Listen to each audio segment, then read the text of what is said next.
고민을 넣어주는 친구 쇼한 침대. 쇼한 침대가 고민을 들어준다고? 편안한 저자리의 친구 쇼한 침대. 그렇게 편안하니? 머리부터 발끝까지 너무나 포근한 느낌. 오늘부터 내 친구 쇼한 침대. 어디에 있다고? 딴지마켓에 있네. 주권자로서의 책임을 다합시다. 옛날에는 왕이 똑똑해야 나라가 편했습니다. 지금은 주권자가 똑똑해야 나라가 편하지 않겠습니까? 추종하는 시민에서 참여하는 시민으로 스스로의 위상을 바꿉시다. 시간의 벽을 넘어 광장이 시민들에게 전하는 노무현 대통령의 이야기. 대통령의 말하기. 위시다마우스. 엄마, 나 가게 안 하고 싶은데. 너 가게 해봤니? 너 음식 만들어봤니? 인테리어는? 집기는? 일할 사람은? 운영은? 가게 자리는? 세금은? 너 돈이 있니? 나는 요술램프 몬스터 셰프다. 네가 원하는 모든 것을 들어주마. 맛집의 맛을 똑같이 만들어줄 수 있어요? 맛뿐만 아니라 돈과 청음의 모든 비법을 알려주겠노라. 야하! 이젠 걱정 고민 끝! 네이버 검색창에 몬스터 셰프라고 쳐주세요. 상담문의 02-458-8838. 몬스터 셰프. 야, 이 부장! 네가 부장이면 땅이야? 뭐? 저 인간 저건 쟤 오늘도 술술 풀리고 안 먹고 회수 갔냐? 내일도 신체 상태로 출근하겠구만. 아유. 고려 생활건강 술술 풀리고 음주전 한포가 당신을 지켜드립니다. 특허받은 천연 유래 성분 숙취 해소제 술술 풀리고를 은하계 최저가로 딴지마켓에서 만나보세요.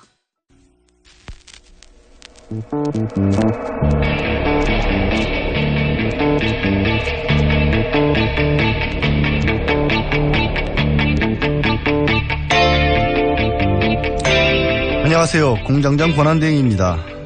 16년 전 일어났던 드들강 살인사건의 범인에게 무기징역이 선고됐습니다. 미궁으로 빠질 뻔한 사건을 해결할 수 있었던 것은 수사를 뒷받침해준 원로 법의학자 이정균 교수의 집념 덕분이었습니다. 그는 자신의 피까지 뽑아 실험을 반복했고 여고생과 그 부모의 한을 풀어주었습니다.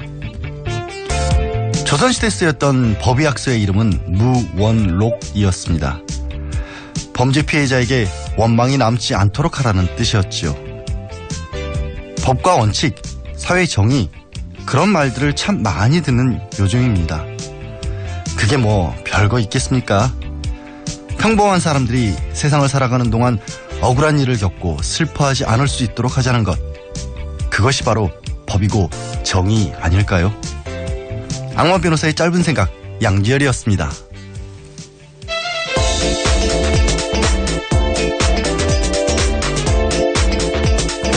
예, 뉴스공장 홍보수석 나오셨죠?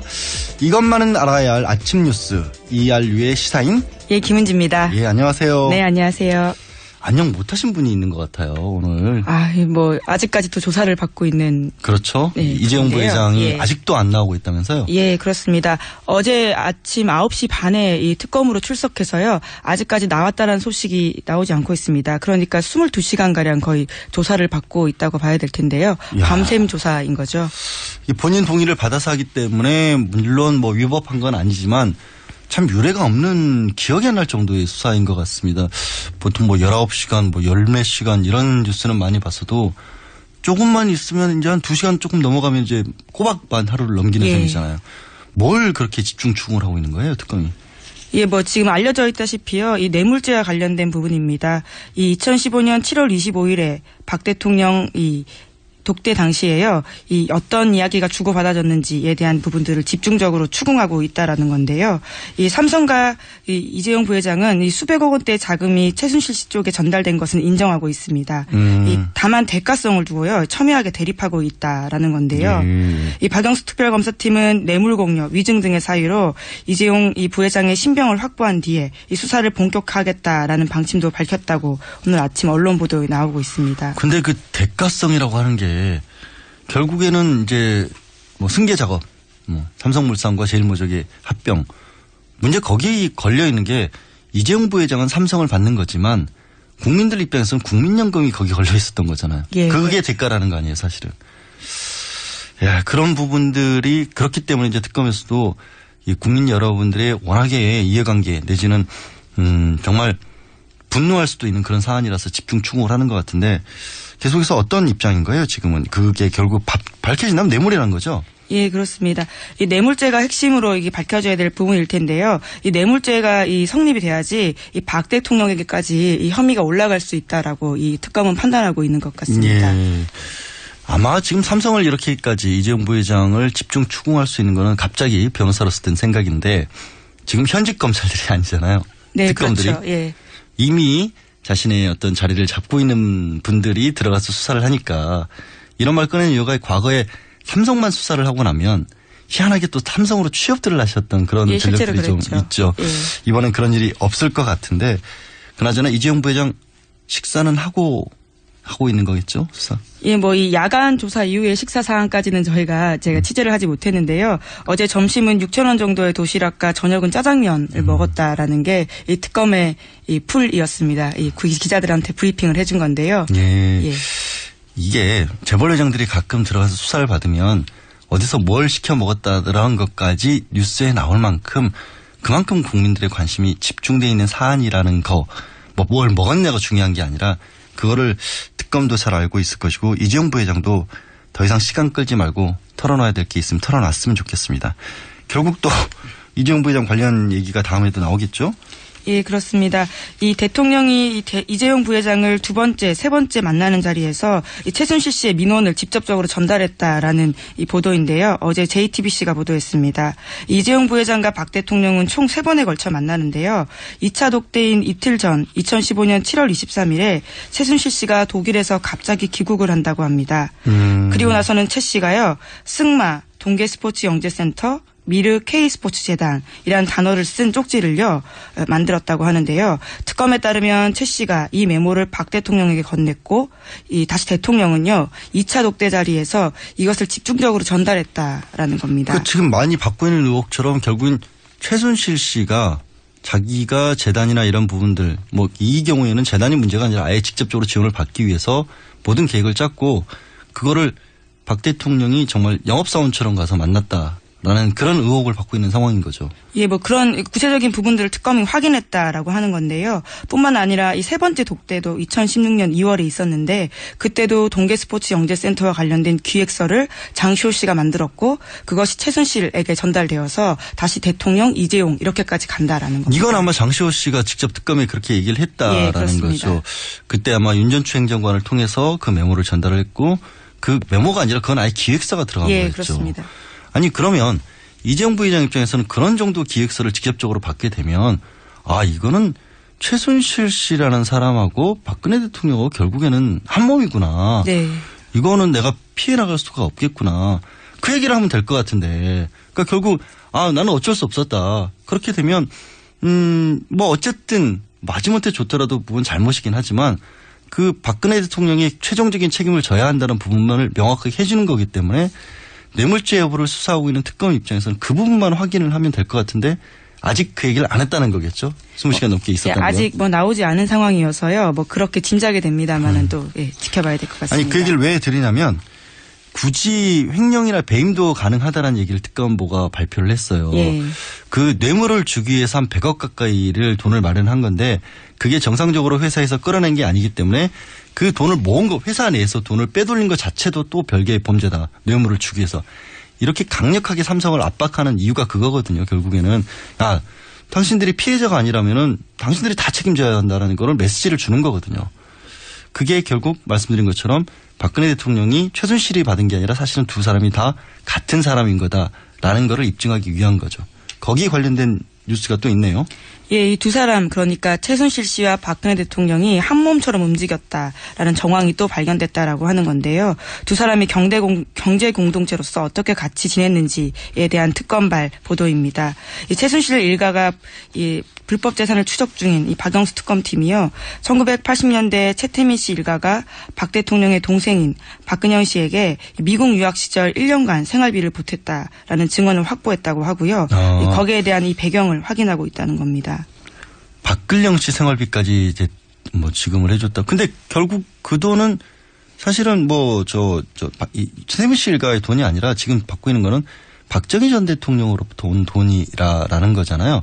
예, 그렇죠. 그것은 이미 이 특검에 가서요. 최순실 씨의 이복 오빠인 최재석 씨가 이 한 증언이기도 합니다. 그러면 이제 그게 만약에 고스란히 그 상태가 유지가 됐다면 최순실 씨는 잘해야 박근혜 대통령의 재산 관리인이었다라는 거기 때문에 이 부분 역시 앞서 말씀드린 삼성 입장에서도 그렇고 또 지금 드러났던 과거에 거슬러 올라갔을 때도 박근혜 대통령과 현재의 최순실 씨가 결국 경제 공동체다. 이런 부분을 끊임없이 파고 있는 게 이제 제3자 뇌물죄로 가면 중간에 부정청탁이라는 요건을 하나 더 찾아야 하거든요. 이게 삼성 입장에서는 직접적으로 이런 부분을 해결해 주십시오라고 삼성이 적극적으로 뭔가를 요구를 해야 하는 건데 만약에 최순실 씨와 박근혜 대통령이 경제적인 공동체라면 삼성이 적극적으로 요구를 하지 않았더라도 그냥 뭔가 대가관계에 있는 일만 있었다면 바로 뇌물죄가 되는 거니까 이런 부분까지 특검이 보고 있는 겁니다. 사실. 또 이게 갑작스러운 이름이 린다 김이 왜 여기서 등장을 하죠? 예, 이 특검이 린다 김도 조사한다라는 SBS 보도인데요. 이 지금 현재 린다 김 씨는 교도소에 수감돼 있습니다. 그런데 이 특검팀이요, 이 무기 로비스트로 유명한 린다 김 씨를 면회하려 했던 사실이 확인됐다라는 건데, 이 최순실 씨가 이 군의 7조 원대 차기 전투기 사업에 개입했다라는 의혹은 이미 국회를 통해서 나온 바가 있습니다. 여기에 대해서요, 특검팀이 이 수사의 칼날을 빼들었다라는 거죠. 아니, 린다 김 씨가 굉장히 유명한 인물이죠. 우리나라에서. 예, 그렇죠. 전 국방장관과의 러브레터까지 있었고. 근데 유명해지게 되면 로비스트, 무기 로비스트로는 실격입니다. 워낙에 비밀리해야 되는 것이고 거대한 규모의 자금들이 오가는 것이기 때문에 이 거래 시장에서 할 일이 없어지는 거예요, 사실은. 얼굴 팔리는 순간에 언론의 집중을 받았다? 그 순간에 자격이 없어지는 거거든요. 근데도 로키드 마틴이 린다 김을 통해서 뭔가를 하려고 했을까요, 실제로? 그런 부분들을 이제 의혹이 제기되다 보니까요, 이제 확인하기 위해서 직접 만나러 갔던 건데요. 하지만 린다 김 씨는 이 접견을 좀 거부해서요, 실제로 아직 만나지는 못했다라고 합니다. 지금은 마약 때문에 들어가 있는 거잖아요, 린다 김 씨. 예, 그렇습니다. 이 텔레폰 투약 혐의, 로 징역 1년을 살고 있습니다. 예. 근데 참 로키드 마틴이 이게 사실이면 대단한 게 우리도 이제 와서야 알게 된 대한민국의 실세를 그들은 알고 접근을 했었을 수 있다라는 거죠. 그 국제적인 무기상들이 얼마나 대단한 존재인지 만약에 사실이라면 또 씁쓸하지만 그걸 확인해 준 그런 일이라고 보겠습니다. 어제 참 건장한 체격 좋은 인물도 저는 괜찮다고 개인적으로 생각을 하는데 그 사람이 이렇게 좀 찌질해 보이는 모습을 보였어요. 네, 이영선 청와대 행정관 말씀하시는 것 같은데요. 예, 그렇습니다. 예, 어제 헌재 4번째 변론 기일에 증인으로 드디어 출석했습니다. 굉장히 기대를 많이 모았는데요. 왜냐하면 박 대통령 가장 가까이에서 지켜봤던 사람이거든요. 그래서 이영선 행정관에게 국회 쪽 대리인들이 최순실 씨가 청와대에 자주 왔는지 또 어떻게 출입했는지 이런 것들을 물었습니다.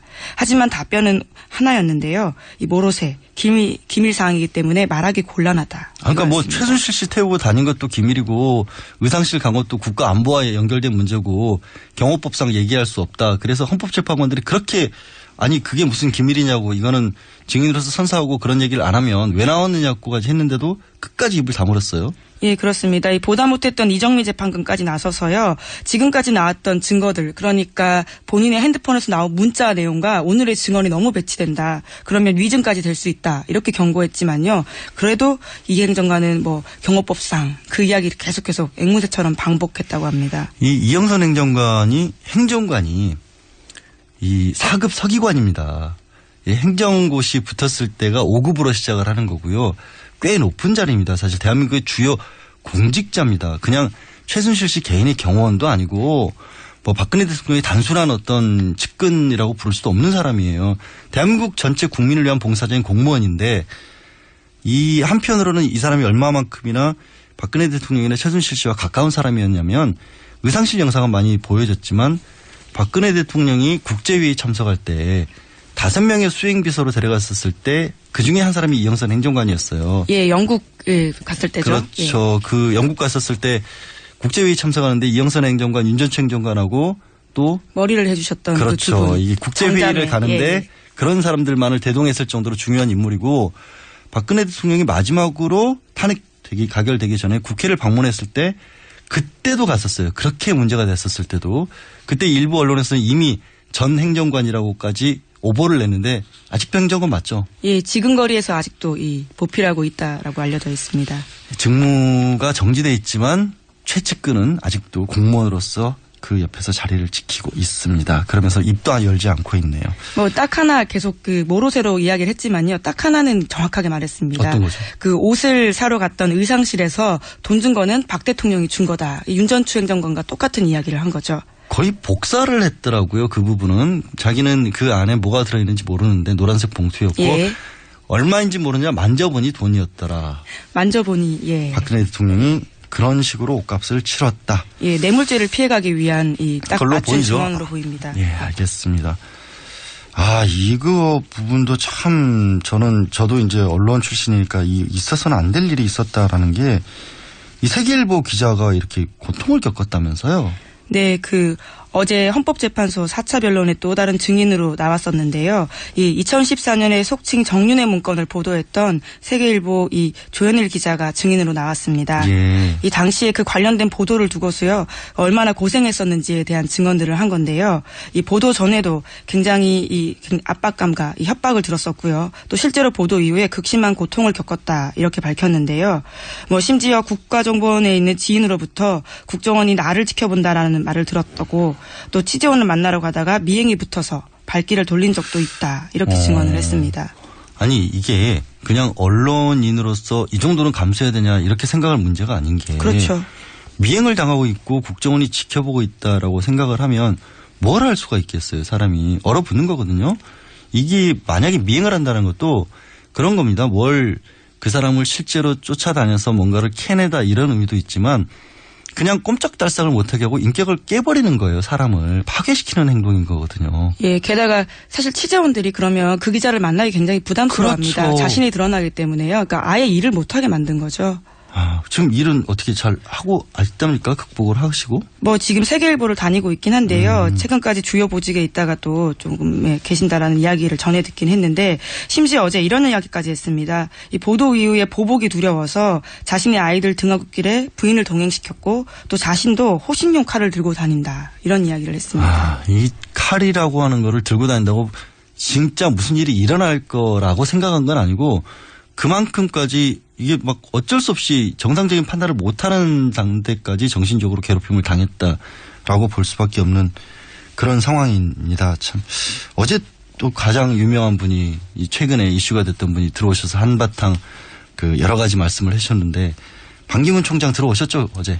예, 어제 저녁 5시 반, 6시 사이에 들어와서요. 이 기자회견을 가지고 굉장히 많은 언론의 집중을 받았습니다. 예. 어떤 메시지 내보낼까 관심 많았는데요. 이 첫 일성으로는 통일된 세계 인류 국가를 위해서 한몸 불사를 각오가 돼 있다라면서요. 사실상 대선 출마 의지를 내세운 거죠. 뭐 여러 번 했었잖아요. 벌써 예. 여러 번 했었고. 불태운다라는 이야기는 뭐 미국에서도 했었습니다. 그러니까요. 정권 교체가 아니라 정치 교체라고 하셨는데 말은 참 정치인들이 항상 잘 찾아내요. 희한하게 이제는 더 이상 쓸 말이 없을 것 같은데 어디서 또 이런 말씀들을 찾아내는지 참 신기할 정도인데 끝내 지하철 타지 말라고 했는데 저도 지하철 안 타시면 좋겠다고 했는데 타셨네요. 그 조언을 들으셨는지 몰라도요. 공항철도를 타긴 했습니다. 지하철이 아니고 공항철도 뭐 죄송합니다. 비슷하지만 공항철도를 탔는데요. 애초에 승용차 타겠다라고 밝혔었거든요. 기자들한테도 처음에는 그냥 무리를 일으키지 않고 바로 들어가겠다고 했다가 또 번복을 했죠. 예, 입장이 계속 바뀌어가지고요. 저희도 좀 당황을 했었었는데 시민들과 만나서 공항철도 타면서 이동하겠다 이렇게 밝혔지만요. 실제로 이 따라왔던 반사모와 취재진들로 인해서 이 객실이 굉장히 혼잡해지면서 사실상 시민들과 만나겠다라는 계획은 물거품이 됐었습니다. 공항철도 직행 타셨죠? 예, 급행 열차를 급행열차 탔죠. 예. 그거는 그냥 공개되어 있는 열차도 아니라면서요. 그거 다 자리 예약해야 되는 거죠. 예, 그렇습니다. 그냥 우리가 흔히 타는 지하철처럼요. 아무 자리나 앉아서 지나가는 사람과 대화를 할 수 있는 게 아니라요. 타보신 분들은 아시겠지만 이 자리를 예매해야 되는데 어제 이 반기문 총장 같은 경우에는 이 부인과 함께 6A, 6B 자리를 앉았다라고 합니다. 그러니까 이동하기가 쉽지가 않은 거죠. 그 다 자리 지정석이면 기자분들은 옆에 제대로 탔어요? 어떻게 탈 수도 없었겠는데 그러면? 예, 또 이 급행이요. 굉장히 빨리 이 자리가 예매가 됩니다. 그래서 뒤늦게 이게 또 현장에서 상황이 바뀌고 하다 보니까요. 자리를 예매하려고 했는데 예매하지 못한 기자들이 많아서요.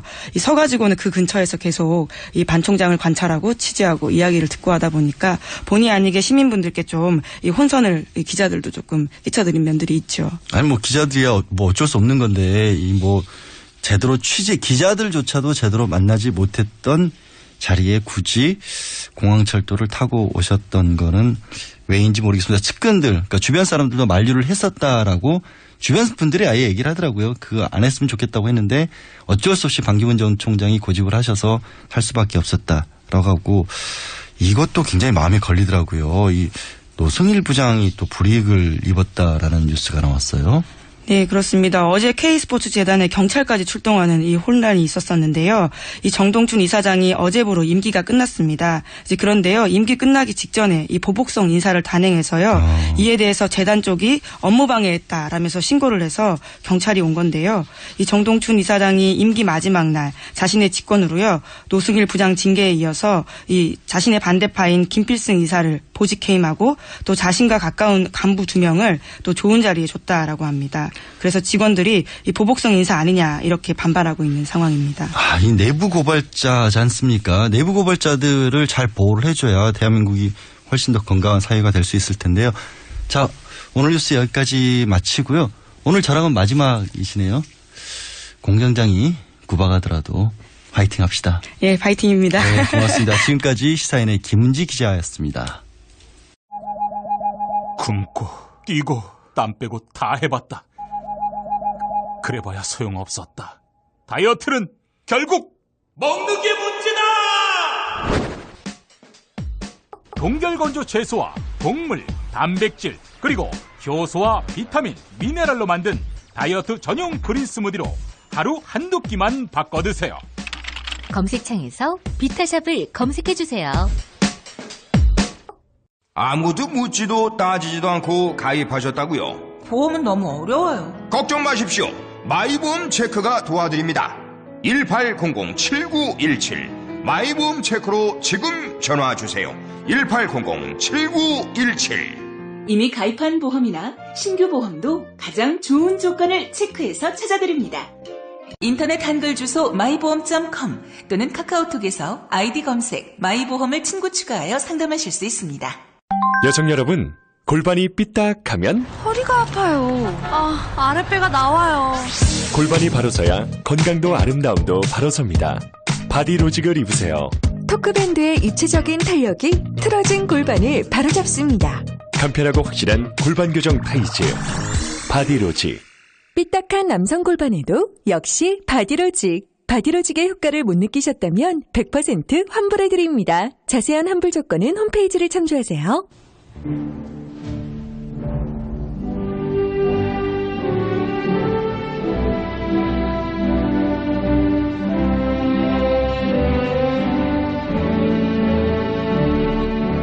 친애하는 국민 여러분 안녕하십니까. MB 마인사 올렸습니다. 국민 여러분, 항상 느끼는 거지만은 세월 참 빠릅니다.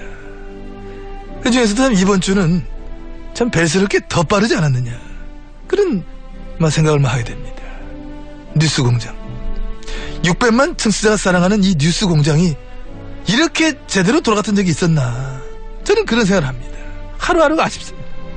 안정된 진행, 균형 있는 시각, 극하고 출연자에 대한 어떤 배려, 인간적인 그런 이 모든 것이 아우러진 완벽한 프로, 바로 그 털많은 인간이 없었기에 가능하지 않았나 하는 생각하는데, 근데 이게 이번 주로 끝난다고 생각하니까 큰일 났네. 큰일 났어. 그래, 큰일 났어. 큰일 났다. 큰일 났어. 너는 뭐 딴 멘트 없나? 어디 맨 같은 소리를 해. 필타 넣어주는 게 아까워. 아니 뭐 다른 인터뷰를 해야 나오지. 나도 하고 싶어서 하나. 우린 식상해지면 끝이야. 진짜 그야말로 다 죽는 거야. 큰일 났네. 이거 식상하면 다 죽어. 좀 다른 거 좀 하자니까. 얘기하는데 무슨 끊고 말이야. 났네. 그렇기 때문에 김어주이만 안 오면은 이 방송.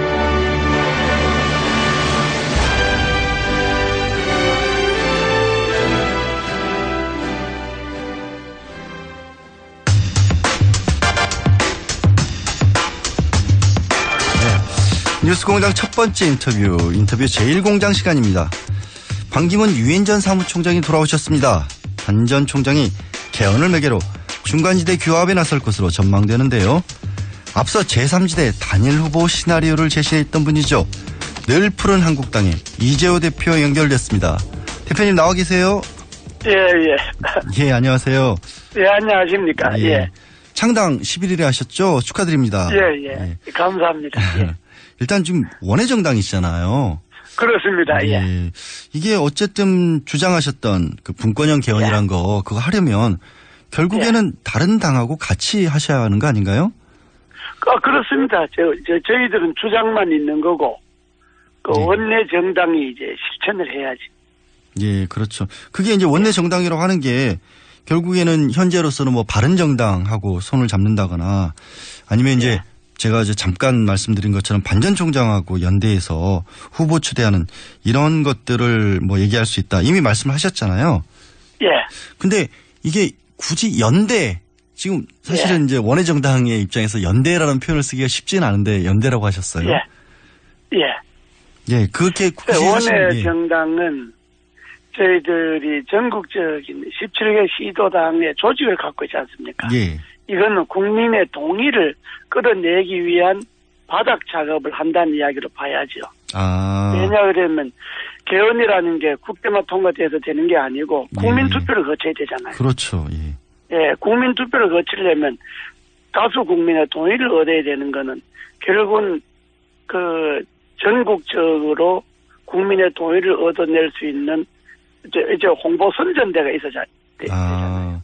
홍보 선전대 역할을 하려고 하는 거는 결국은 뭐 시민사회단체가 할 수도 있지만은 개헌을 주장하는 당이 제일 그 선전력이 강하다고 봐야 돼요. 원외에서지만 그런 적극적인 역할은 하실 수 있다. 그렇습니다. 그런데 일단 그 제3지대라는 거 만들 때 후보 단일화하기 위해서 위원회를 1월 30일까지는 만들어야 한다. 이런. 그래야 안 되겠습니까? 왜 어떤. 왜냐. 탄핵이 1월 말에 끝날 수도 있거든요. 좀 가정이죠. 가정인데 왜냐 그러면 약간 좀 그 보면 탄핵 심판이라고 9명의 헌재 재판관이 다 참석해서 해야만이 그게 소위 법토이라 그럴까 후유증이 줄어들잖아요.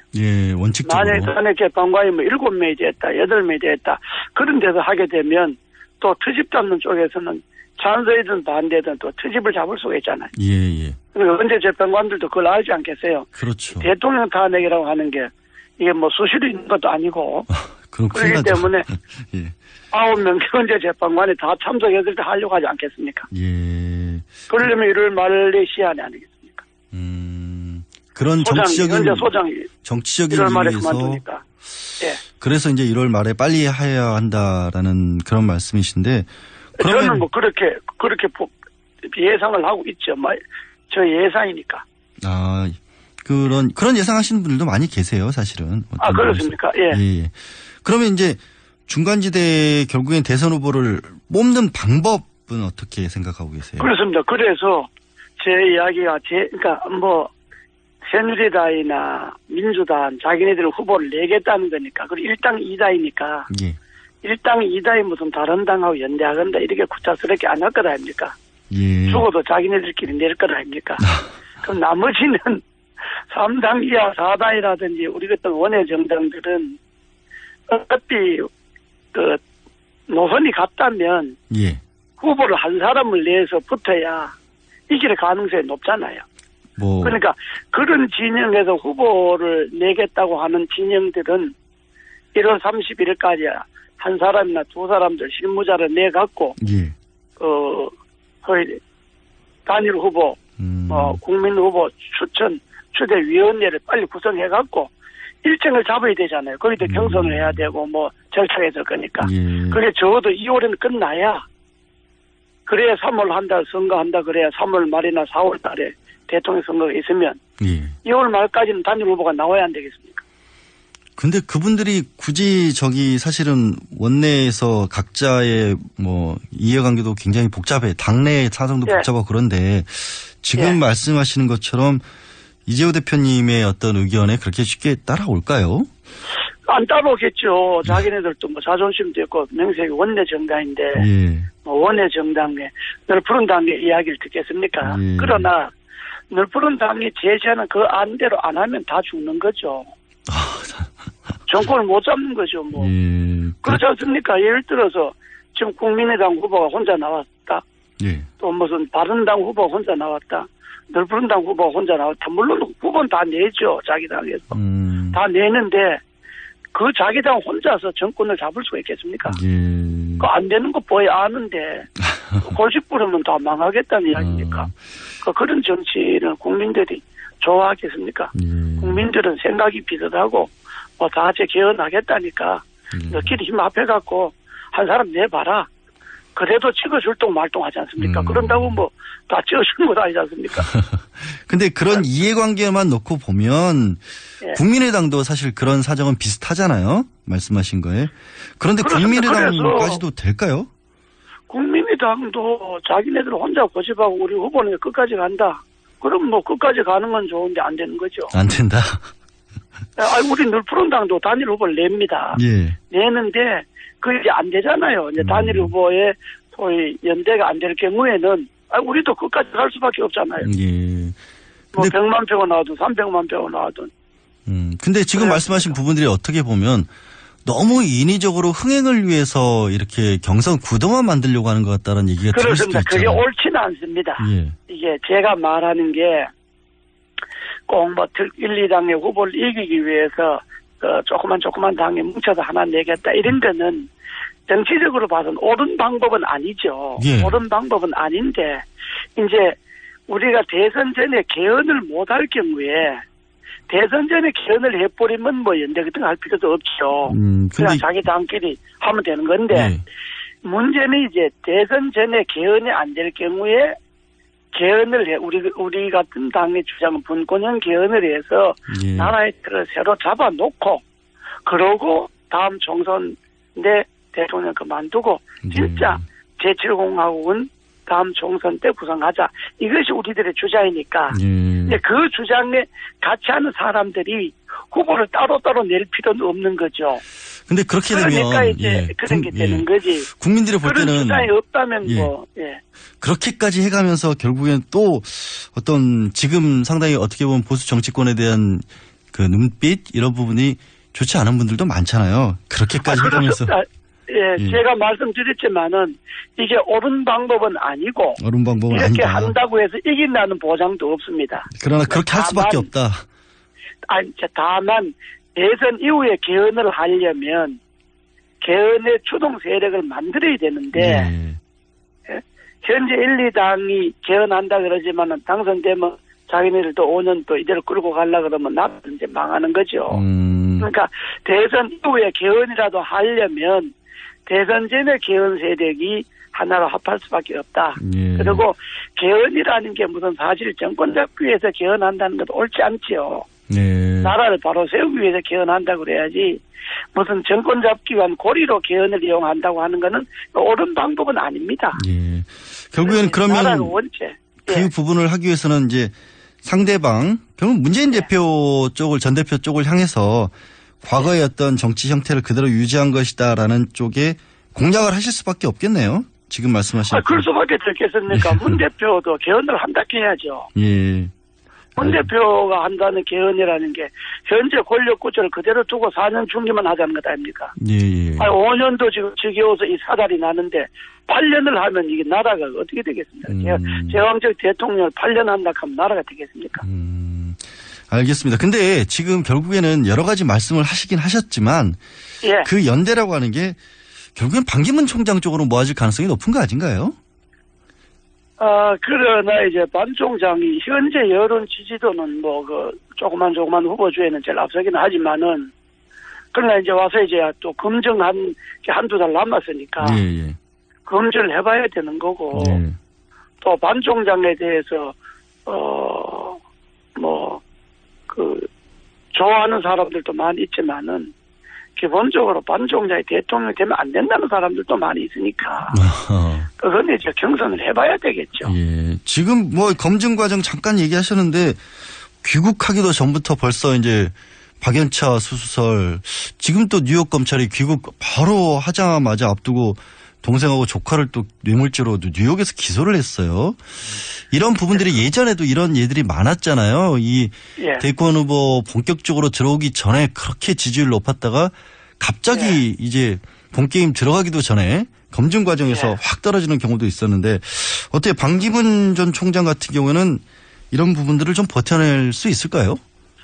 그게 이제 뭐 검증에는 버틴다 하더라도 우리 대통령을 보면 김영삼 대통령 아들, 김대중 대통령 아들, 노무현 대통령 그 이후에 대통령의 뭐 형, 뭐 동생, 친인척, 박근혜 대통령의 뭐 최순실 이런 거 보면 대통령 주변에 뭐 아들이나 형제들이나 친인척들이 결국 권력을 그 농단한 것 아닙니까? 예. 그러니까 그런 점에서 반기문 대통령이 그 친동생과 조카가 그것도 외국 검찰에 기소됐다 하는 거는 그건 뭐 칭찬할 일은 아니죠. 그런 부분들이 결국에는 국민들이 보기에는 이전의 우려를 그대로 만들어내는 게 아닌가라는 그런 생각을 할 수도 있다. 우리나라 대통령 되는 사람들은 꼭 무슨 가족이나 친인척들이 법에 연루가 돼야만 되는 것처럼 돼버리면 이게 나라가 이게 되겠습니까? 큰일 나죠. 그건 아니죠. 그러니까요. 예, 대표님 하나만 마지막으로 여쭙게요. 저 반 총장 귀국하기 전에 이명박 전 대통령하고 전화 통화했대요. 그러면서 또 주변에 다 이명박 전 대통령 주변 인물들만 모였다. 이래서 뭐 MB2다 뭐 이런 얘기도 나오는데 어떻게 보세요? 그 부분? 제가 이명박 대통령 하면 제일 먼저 떠오르는 사람이 누굽니까? 이재화입니까? 예. 솔직하게 말해서 뭐 제가 제 이야기하는 게 아니고. 예. 그래서 그러면 제가 늘 푸른 한국당이라는 국가적인 당을 장당하고 있는데 이명박 사람들이 개별적으로 뭐 정치하고 싶은 사람들 뭐 한 자리 하고 싶은 사람들이 뭐 당선 가능성이 있다 하니까 이리 붙고 저리 붙고 하겠지만은 그걸 갖고 무슨 이명박 대통령 세력이 글로 갔다 이렇게 말할 수는 없죠. 예, 알겠습니다. 예. 오늘 말씀은 여기까지 듣겠습니다. 말씀 감사합니다. 예, 감사합니다. 예. 지금까지 늘 푸른 한국당 이재호 대표였습니다.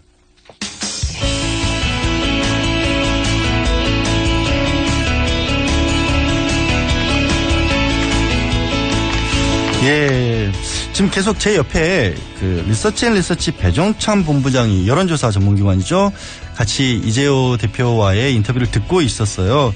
그러면서 이제 묘한 표정도 짓고 사실 여론조사 전문기관 본부장이라고 하기에는 이분이 아시는 게 굉장히 많으시거든요. 사실 정치 얘기만 하는 게 저는 안타까울 정도라고 평소에 생각하고 있었는데, 예, 본부장님 안녕하세요. 안녕하십니까. 어서 오세요. 네. 우리끼리는 계속 얘기하고 있었지만 이제 청취자분들께는 처음 인사드리는 거니까. 네. 조금 전에 뭐 말씀 들으셨는데 마지막으로 이재호 대표가 내가 이명박 전 대통령을 대변하는 사람이다시피 하기 때문에 내가 밖에 있었다는 얘기는 이 반기문 전 총장과 이명박 전 대통령과 연대됐다 이런 부분은 아니다라고 그렇게 말씀하셨는데 마지막 말씀이 그거였는데 어떻게 생각하세요? 그죠. 지금 우리 국민들은 어디에 연결돼 있다 또는 누구와 가깝다라는 것에 관심이 있는 게 아니거든요. 중요한 것은 과연 그 대선 후보가 어떤 능력을 가지고 있냐가 가장 중요하기 때문에 특정 후보에 대해서 관계성 뭐 가깝다 또는 가깝지 않다라고 이야기하는 것은 사실 국민들에게 그렇게 설득력 있게 와닿는 내용은 아닌 것으로 보여집니다. 제가 마지막 질문을 재미없는 거, 아무 관심도 없는 거를 물어봤다고 지금 바로 그렇게 꼬집어서 얘기를 하신 거군요. 그러니까. 네. 꼬집거나 뭐 질타하거나 뭐 이런 내용들이. 예, 알겠습니다. 그러면 진짜 능력에 대해서 그럼 반기문 총장에 대해서 국민들은 어떻게 생각하고 계세요? 능력을 놓고 본다면.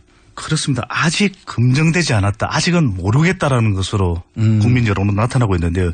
더 반 전 총장이 대통령감으로서 어떤 인물인지 국민들은 지켜보겠다는 입장입니다. 이 후보들에게 특히 정치권에 노출되지 않았던 반 전 총장 아니겠습니까? 그렇죠. 이제 본격적으로 검증돼야 되는데 그렇기 때문에 귀국 후에 7시간, 귀국 후에 7일간이 매우 중요할 것으로 보여집니다. 처음 딱 들어왔을 때부터 그 이미지가. 우리가 흔히들 첫인상 효과라고 하는데 뭐 양 변호사님 정말 첫인상 좋으시지 않습니까? 그래요? 우리끼리 이래야 되나? 근데 이 첫인상에 대해서 그냥 단순히 자기가 아는 사람으로서 인상이 아니라 국민들은 대통령감으로 괜찮은지 아닌지를 본다라는 것이거든요. 아, 그러니까 지금은 이제 여태까지는 반기문이라고 하는 전 유엔 사무총장이라는 얘기만 듣고 있다가 이제 우리의 대통령으로 뽑을 만한 사람인가라는 생각을 하면서 딱 보기 시작한다는, 그러니까 첫인상이라는 얘기를 하신 거군요. 그렇습니다. 이제까지는 세계 국가들의 연합인 유엔의 전 사무총장이었거든요. 그 화려한 경력 때문에 사람들 사실은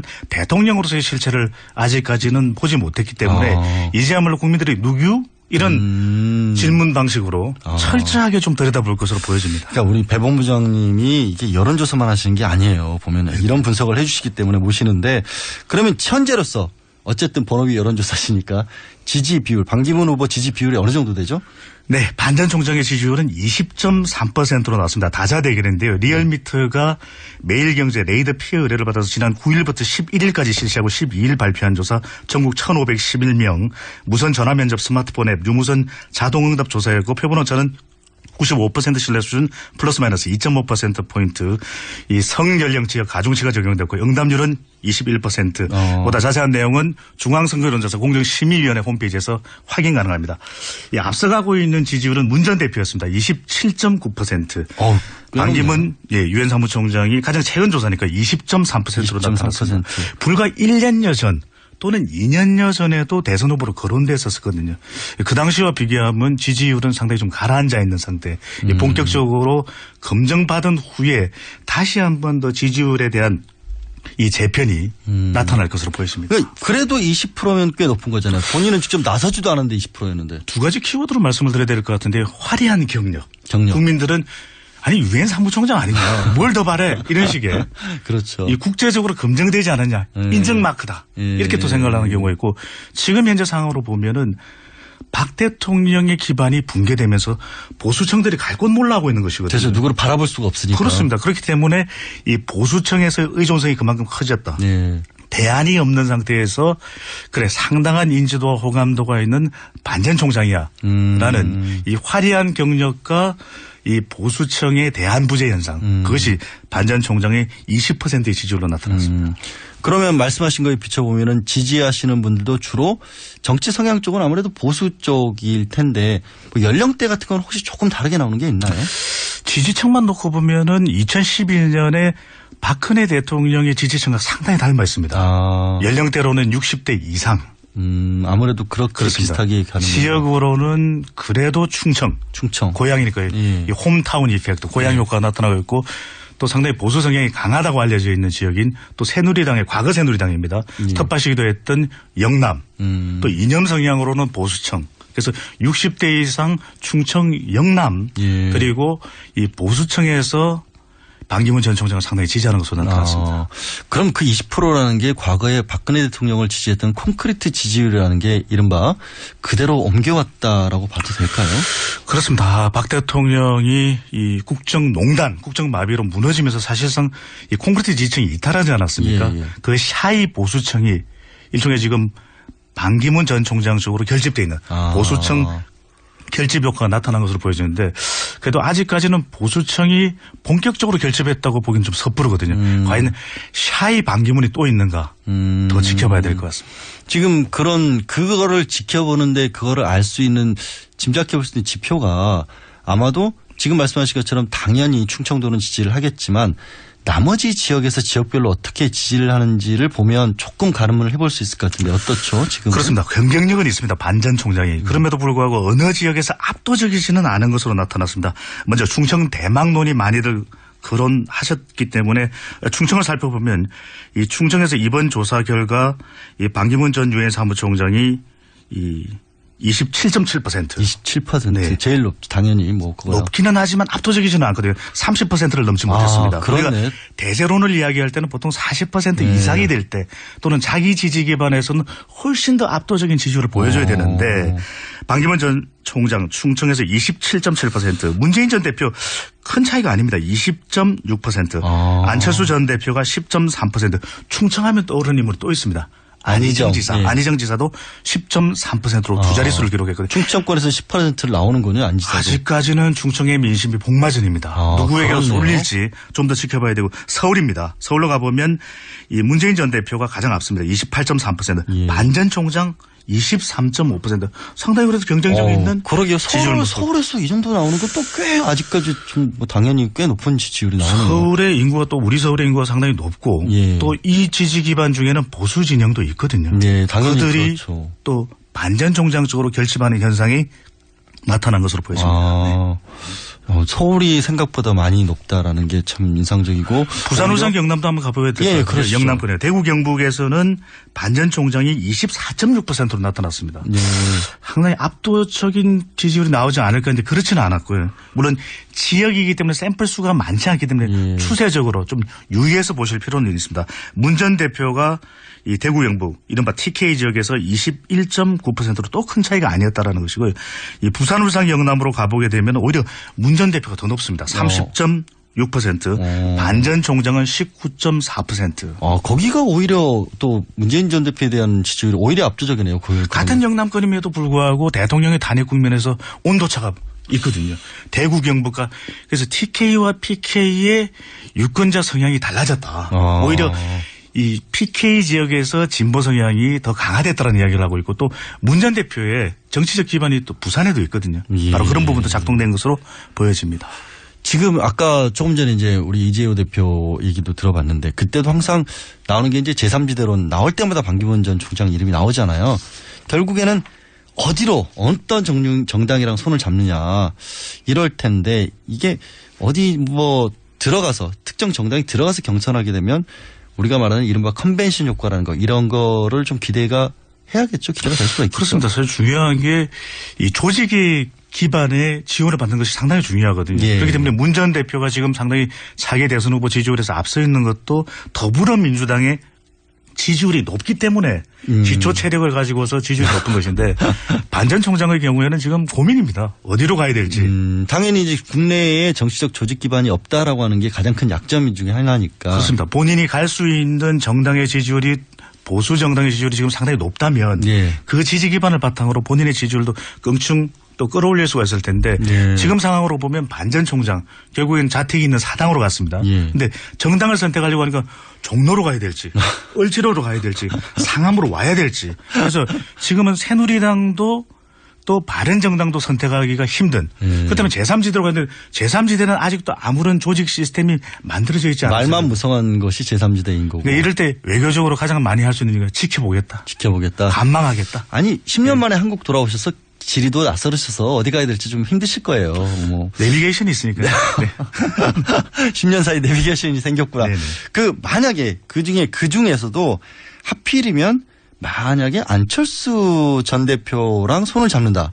이러면 혹시라도 진짜 제3지대로서 위력을 발휘해서 문재인 전 대표까지도 꺾을 수 있을까? 그런 가능성은 어떻게 점쳐볼 수 있을까요? 어차피 예상이지만. 저희가 지지율을 보니까 1+1이 2가 안 되더라고요. 신년 여론조사에서 보면은 만약에 안철수 전 대표가 출마하지 않을 경우 누구한테 가나요? 그러면 이 지지층들이 반 전 총장한테 간다 그러면 상당히 도움이 된다고 볼 수가 있을 텐데 그렇게 물어봤더니 오히려 안 전 대표의 지지층들이 둘로 나뉘더라고요. 문 전 대표 쪽으로 또 상당히 가고 또 상당히는 또 반 전 총장으로 가기 때문에 두 인물 간의 손을 잡는다더라도 더 중요한 건 지지층들이 손을 잡아요. 그러게요. 그래서 1+1은 3이나 4가 되는 결합이 돼야 되는데 그렇지 못하다.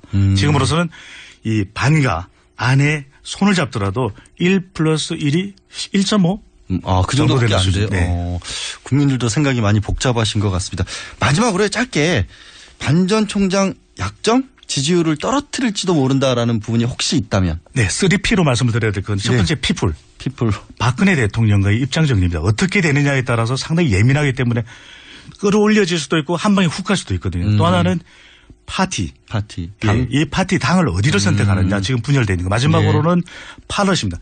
너무 외교 냄새가 난다. 알겠습니다. 낯익은 냄새인데 좀 낯선 냄새도 나게 하셔야 될 것 같습니다. 네. 고맙습니다. 명료하게 정리해 주시네요. 지금까지 리서치 배종찬 본부장이었습니다. 고맙습니다. 감사합니다.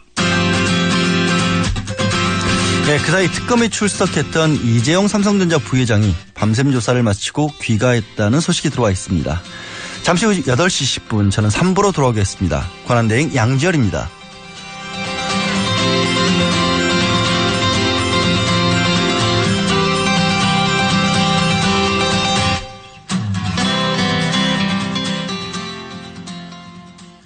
맹물아 어디로 가니 물어보면 강물 따라서 가고 싶어서 강으로 가고, 강물한테 물어보면 강물아 흘러 어디로 가니?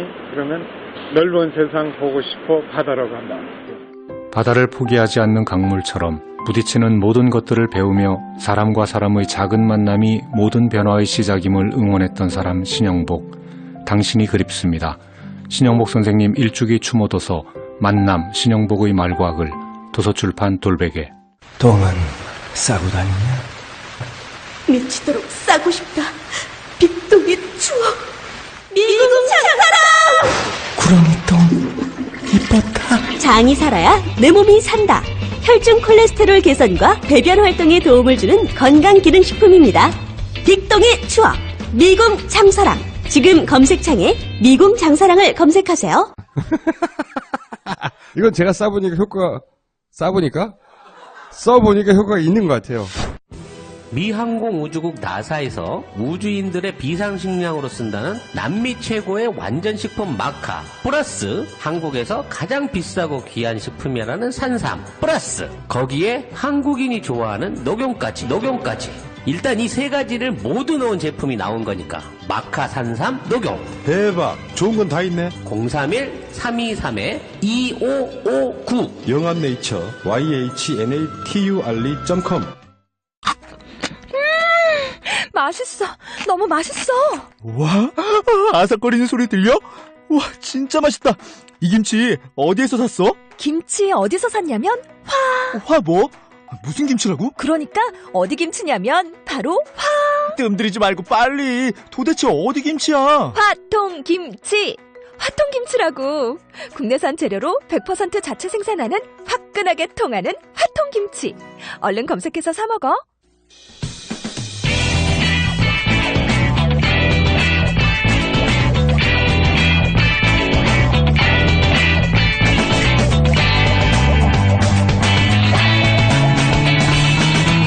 김어준의 뉴스공장.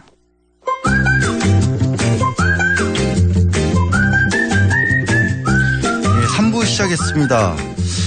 경제 바보 이런 표현을 써서 되는지 모르겠습니다만 스스로 표현한 겁니다. 예, 김어준 공장장의 경제 선생님 정태인 칼폴라니 사회경제연구소 소장님 나오셨습니다. 안녕하세요. 네, 안녕하세요. 예, 지난주에 제가 이제 소장님하고 있을 때 오늘 하겠다고 했는데 또 일주일 만에 이렇게 뵀네요. 네, 벌써 일주일이 지났네. 그동안 청취율 많이 올랐습니까? 우리 공장장이 복귀합니까? 복귀 못합니까? 청취자분들께서 정해 주셔야 되는데 끝나기 전에 한번 여쭤보겠습니다. 청취자분들께. 사실 오늘은 제가 이렇게 좀 다른 얘기를 꺼낸 이유가 오늘 경제 얘기 전에 이제 참여정부 시절에 청와대에서 비서관으로 근무하셨지 않습니까? 네네.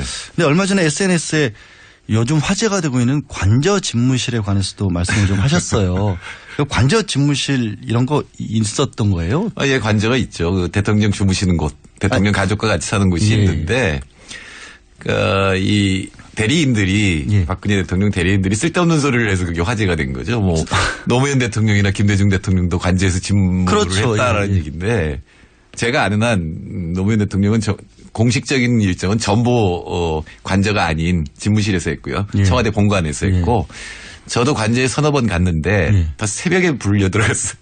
새벽에? 그러니까 대체로 첫 번째 회의가 10시나 9시에 하면 근데 쭉 이제 문서를 검토하고 본인이 하실 얘기를 정하는데 미심쩍은 게 있으면 이제 그 해당 비서관을 부르는 거죠. 새벽에 6시나 7시에 가가지고 다시 설명을 하고 그러면 정식 업무는 이제 그대로 시작을 하는 거고 주말에 부른 적이 있는데 휴일에는 그때는 진짜로 이제 아는 사람들 불러서 담소하는 겁니다. 그럼 일종의 직권남용 하셨네요. 저는 부당노동 행위를 당했죠. 부당노동 행위를 당하신 거군요. 근데 저기 오늘 아침에 어떤 신문에 보니까 관저에서 그 노무현 전 대통령 당시에 찍었던 사진들 미공개분을 또 공개한 게 나왔는데 이게 계속해서 청와대에서는 박근혜 대통령 주변의 일들을 공개하는 게 기밀사항이고 이게 보안사항이라고 했는데 오늘 관저에서 찍은 사진들 보니까 딱히 특별한 것도 없어 보이더라고요. 뭐 그냥 집이랑 그냥 좋은 큰 집 이런 정도 느낌이던데 거기 좋은 집 아니에요. 저는 좋은 집 아니에요. 느낌이 약간 으스스해요. 그리고 비서실이 있는 곳은 또 굉장히 멀어요. 네. 올라가려고 그러면 또 이렇게 오르막길이기 때문에 한 25분쯤 걸리는데 제가 새벽에만 주로 들어가서 그런지 으스스한 느낌이 들거든요. 좋은 자리 아닙니다. 좋은 집도 아니고. 집이야 집이야 잘 지었겠죠. 근데 그 분위기는 그렇게 썩 좋은 데는 아닌 것 꼭 그렇게 막 사진도 찍으면 안 되고 아무도 들어가면 안 되고 이런 그런 특별한 경호시설 이런 게 있는 것도 사진 많이 있잖아요. 찍은 사진 인매 많이 있죠. 예, 노무현 대통령이 그 손녀하고 같이 노는 모습 뭐 이런 모습 찍은 거 있는데 물론 뭐 대통령이 있는 곳이 세세하게 알려지고 이런 건 뭐 좋을 일은 아니지만 뭐 밖에서 찍은 거에 무슨 문제가 되겠습니까? 네, 알겠습니다. 그럼 오늘 이제 본론 들어갈 텐데요. 지난주에는 이제 정부 경제정책 현재 어떤 것들의 문제인지 짚어주셨고 오늘은 중국을 상대로 하는 그 관련 정책들이 어떻게 되고 있는지 그 부분을 좀 짚어주시기로 했죠. 일단은 제가 경제 정책을 할 때 지난주에 제가 이제 트럼프 보호주의에 대한 대책을 얘기를 드렸는데 뭐 셰일가스 수입을 늘린다 뭐 이런 걸 대책이라고 나는 그러니까 바로 그런 게 있기 때문에 사드에 관한 것들을 찾아봤는데 없었어요. 사실은 정부의 경제 정책에는 사드에 대한 건 없었고 공식적으로 정부의 공식 입장은 중국이 보복을 안 할 것이다라는 게 원래 정부의 공식 입장입니다. 우리가 이 사드 배치에도 중국이 보복 안 할 거다. 또 우리랑 무역 관계가 굉장히 긴밀하게 얽혀 있기 때문에 중국도 손해니까 안 할 것이다라는 게 공식 입장이니까 아마도 사드에 대한 어떤 대응책은 만들어 놓지 않았을 것이다. 그래도 공개를 하지 않았을 것이다라고 볼 수 있죠. 공개는 설마 그래도 플랜 B라는 걸 항상 국가 정책을 정하면서 그걸 안 정해놨을까요? 근데 잘 모르겠어요. 지금 정부의 수준을 보면 제가 지난주에 얘기했지만 수치도 틀리는데. 그러니까 우왕좌왕한다는 거는 지금 이 사드와 관련된 여러 부처가 있는데 서로 말이 막 어긋나고 있어요 지금. 예를 들어서 장수 안보실장은 가서 뭐 중국이 뭐라고 하건 우리는 한다. 이렇게 쓸데없는 얘기한 거거든요. 그러니까 중국이 바로 불행한 일이 초래될 것이다 뭐 이런 얘기를 한 반면에 오늘 주영환 산자부 장관, 그러니까 산업부 장관은 오늘 한중 FTA에 관한 이제 정리회의가 있거든요. 거기서 따져보겠다. 만일 이게 국제법을 어긴 건지 아닌지. 문제가 되는 것인지. 예, 그렇게 얘기를 했고 식약청이 처로 올라갔죠. 식약처에서는 그건 우리 기업이 잘못한 거다. 이번에 화장품. 화장품 수출 막은 것들. 예매한 거는 우리 기업들이 뭐 미비한 것이다. 이렇게. 우리 기업이 뭘 잘못했다는. 그러니까 우리가 이거는 예측을 할 수가 있었는데 중국이 보복을 한다고 하더라도 정부가 나서서 하지는 않습니다. 보통은. 공식적으로 보복을 하는 건 아니죠. 지금 외교부에서 쭉 얘기한 거는 사드 배치하면 불행한 관계가 될 것이다고.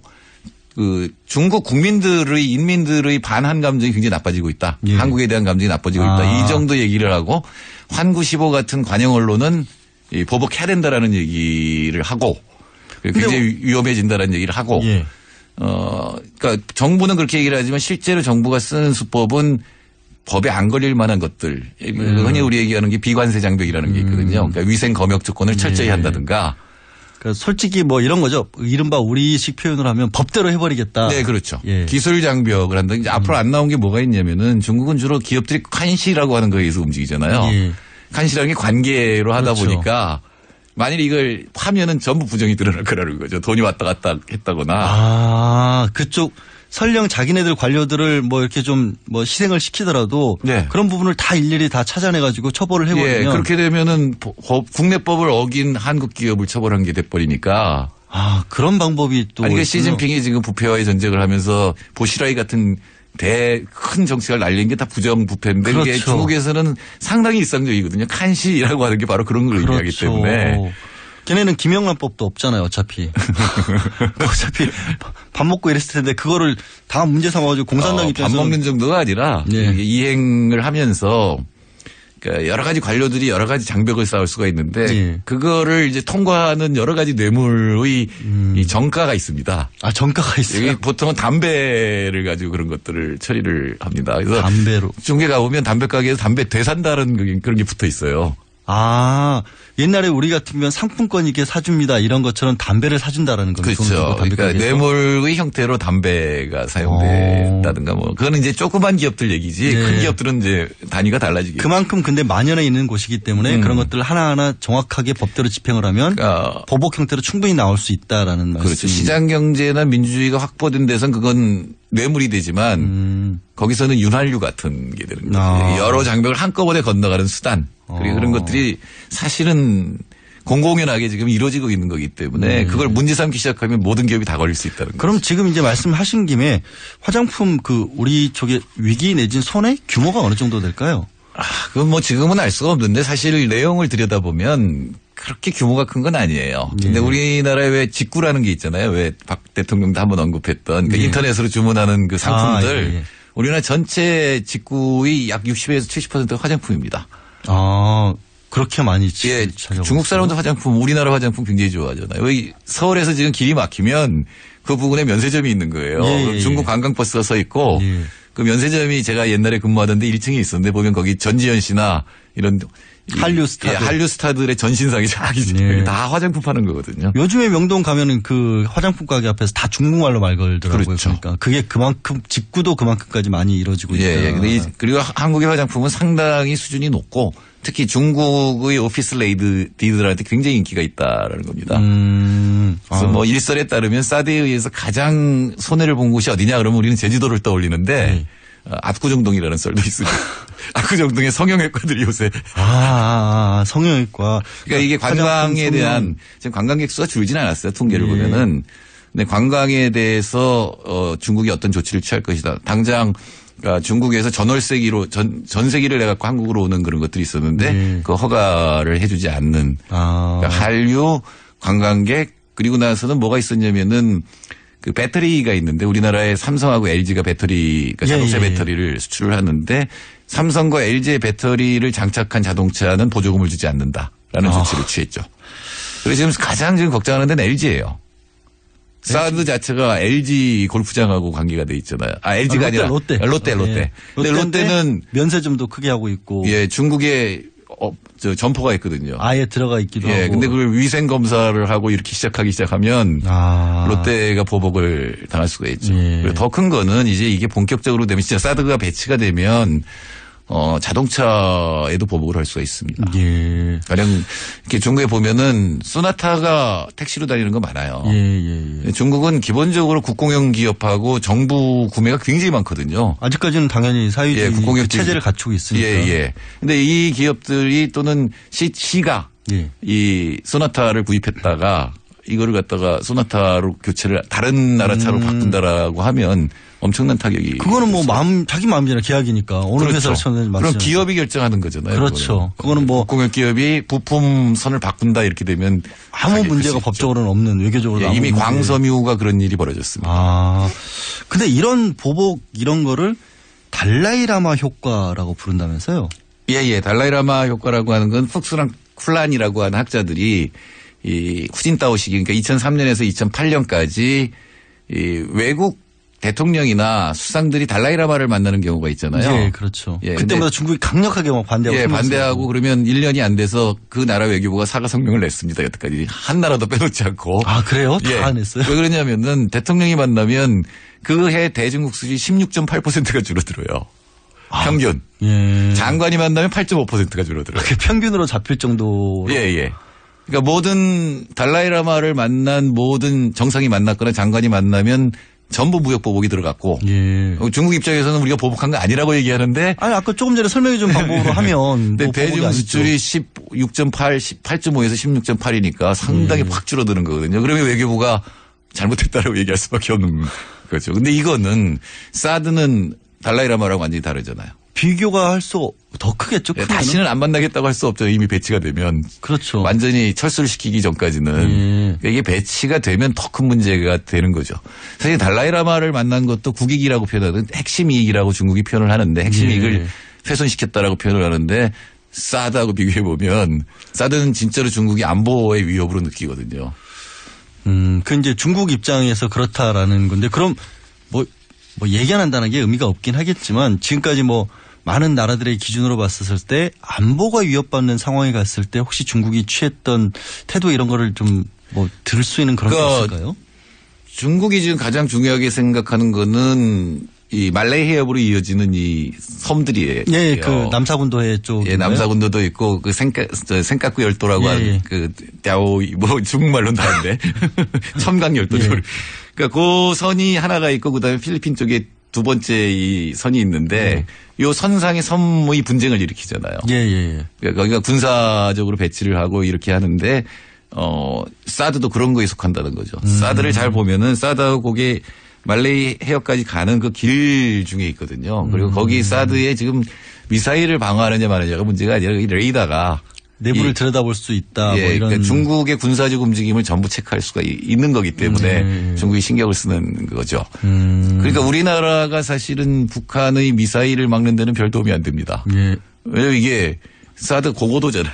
그러니까 70km에서 150km 사이예요. 그래서 하늘로. 예. 근데 그 보통 북한이 미사일을 쏘면 그렇게 높이 쏠 이유가 없거든요, 한국에. 근데 이제 그 부분은 또 안보 전문가들은 하는 얘기가 조금 다르긴 해요. 결국에는 사드가 아니면 그렇게 쏘더라도 현재로서는 막을 수 있는 장치가 없기 때문에. 사실은 북한이 공격을 한다면 막을 방법은 없습니다. 원천적으로 막을 방법은 없죠. 예, 서울은 그냥 장사정폭 쏘면 되지 미사일을 쏠 이유도 없어요. 근데 제가 이제 반론이 아니라 그쪽 안보 그런 쪽에 주장하는 분들은 장사정포에 대비해서 우리가 가지고 있는 방공막이 있고 ICBM을 쐈을 때는 사드밖에는 대처막이 없기 그런데 때문에. ICBM을 왜 남한에다 쏘냐고요, 북한이. 그게 문제죠.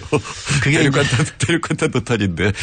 그러니까 문제는 지금 중국이 의식하는 거는 이 사드 배치가 결국은 동아시아에서의 이 미사일 방공망 MD 시스템이 일반이다라는 거죠. 미국이 가지고 있는 방어 체계의 일환으로서 우리나라에 들여놓겠다는 거라고 중국은 보고 있는 거잖아요. 그렇지. 그러니까 중국이 유사시에는 중국의 핵무기를 이제 미국으로 발사하는데 그게 미리 캐치가 돼서 이제 미국에서 막을 수 있다면 중국을 뚫어야 되잖아요. 그러니까 우리 그 중국 입장에서 계속해서 얘기하는데. 그래서 요새 뭐 MIRV라고 하는 다탄두 이런 거 개발하고 있어요. 경제뿐만이 아니라 무기 쪽도 잘 연구를 많이 하셨나 봅니다. 제가 북한 대학원 다니셨어요. 외교 안보 이쪽을 어차피 전공을 하셨구나. 또 실제로 동북아 비서관이라고 아까 말씀하셨잖아요. 네, 그때도 했고요. 동북아 문제 전문가분 앞에서 제가 쓸데없는 반론을 하다가. 아니요, 그건 반론이 아니라 충분히 할 수 있는 얘기인데 그러니까 이런 거죠. 그런 시각도 있다는 걸 말씀을 드리고 싶어서 그랬어요. 그래서 경제 보복이 굉장히 커질 것이다라는 게 있고 사실은 사드를 꼭 우리나라에 배치하는 게 미국한테도 그렇게 중요하진 않아요. 왜냐하면 일본에 또 있거든요, 미사일. 어차피 레이더가 있으니까. 그러면은 미국이 원하는 게 이미 약속을 한 게 미국이 원하는 게 한국에 무기를 팔고 뭔가 좀 더 한국에 부담을 주는 거라면 그 액수만큼 해줘도 돼요. 대신에 사드 배치는 그러니까 우리나라에게 유리한 쪽의 어떤 미사일 우리나라에 쓸 수 있는 그런 쪽으로 바꿀 수 있겠죠. 그러니까 물론 우리나라 돈 썼어요. 근데 그 돈은 중국에서 받을 수 있어요. 중국에서 받을 수가 있다고요? 왜냐하면 지금 우리나라가 사드 배치를 처리하면 그건 중국한테 엄청난 이익을 준 거잖아요. 오히려 그러면 그 카드를 우리한테 유리한 쪽으로 쓸 수도 있다는 말씀이신 거네요. 경제적으로 봤을 때. 그게 가능할까요? 중국 쪽으로부터. 중국이 지금 할 수 있는 일은 지금 미국하고 한국이 계속 요구하는 건 대북 제재잖아요. 근데 대북 제재라기보다는 중국이 영향력을 발휘하는 방법은 여러 가지가 있을 수 있는데 가령 AIIB라는 게 있잖아요. 중국의 대규모 인프라 지금 유럽 국가들이 막 들어간. 우리도 늦게 들어가가지고 별로 실익도 없다 이런. 우리는 빨리 들어갔죠. 빨리 들어간 편인데. 근데 사드 때문에 거기 AIB 부총재급이 있었는데 잘렸죠. 근데 북한이 들어가는 걸 중국이 거부했었거든요. 사실 요건이 안 되고.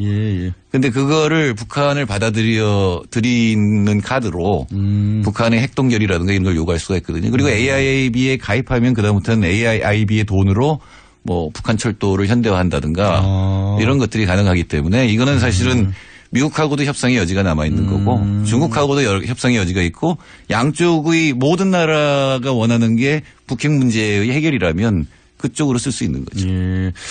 그렇게 경제적으로 또 풀 수 있는 여지가 남아 있었군요. 오늘 말씀 감사합니다. 네, 감사합니다. 지금까지 정태인 칼폴라니 사회경제연구소 소장이셨습니다. 출근할 때 보고 싶고 듣고 싶은 게 너무 많죠? 하루 딱 5분. 이제 듣고 싶은 목소리로 사장님처럼 브리핑 받아보세요. 출퇴근하실 때 관심 있는 것만 짧게 요약해서 브리핑해드리는 나만의 음성비서. 27조 브리핑 이어링이 있습니다. 앱스토어에서 이어링을 다운로드하세요. 아주 사소한 것까지 브리핑해드립니다. 나만의 음성비서 27초 브리핑 이어링. 동결건조로 영양소 손실을 최소화한 아로니아 분말 들어보셨어요? 우리 농장 아로니아 분말은 전라북도 김제에서 직접 수확한 100% 국내산 무농약 아로니아로 만들었습니다. 눈에 좋고 피부에 좋고 혈액순환에 좋은 우리 농장 아로니아 분말. 뛰어난 항산화 작용으로 노화를 방지하고 면역력을 높여 건강을 지켜줍니다. 명절 선물로도 아주 좋아요. 네이버에서 우리 농장 아로니아를 검색해보세요. 한글도 남보다 빨리 깨치고 참 똑똑했는데 갈수록 실력이 뒤처지는 것 같아 걱정이에요. 혹시 초등학교 교과서 본 적 있어요? 어려운 어휘가 너무 많아요. 학교에서는 어휘 개념을 하나하나 설명해 줄 시간이 정말 부족하잖아요. 그럼 어떡하죠? 내 아이의 어휘만큼은 내가 책임져야죠. 어휘 공부의 정석. 초등어휘 3천, 초등어휘 5천. 검색창에 초등어휘 3천을 쳐보세요.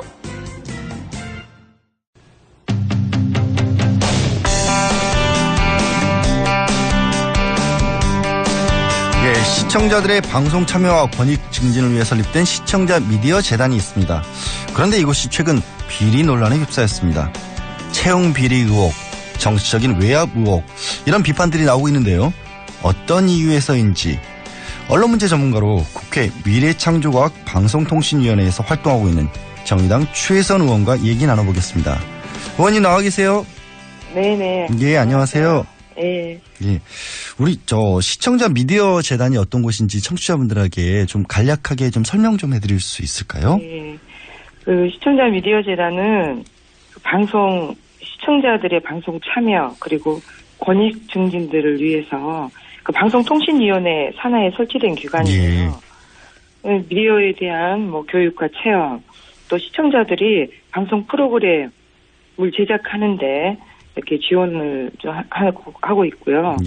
또 특히 장애인, 또 소외계층 방송 참여, 미디어 접근 환경 개선 등의 역할을 이렇게 하고 있습니다. 전국에 시청자 미디어 센터를 7개를 설립해서 운영하고 있습니다.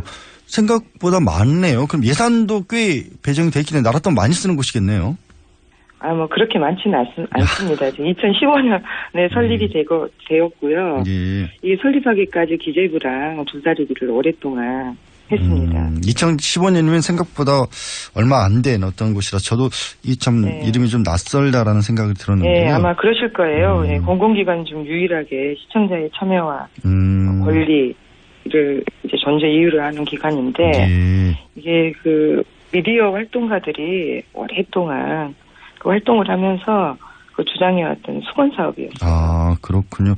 그런데 그런 곳에 이제 감사를 해보니까 문제가 있었다라는 건데 어떤 문제가 있었다라는 겁니까?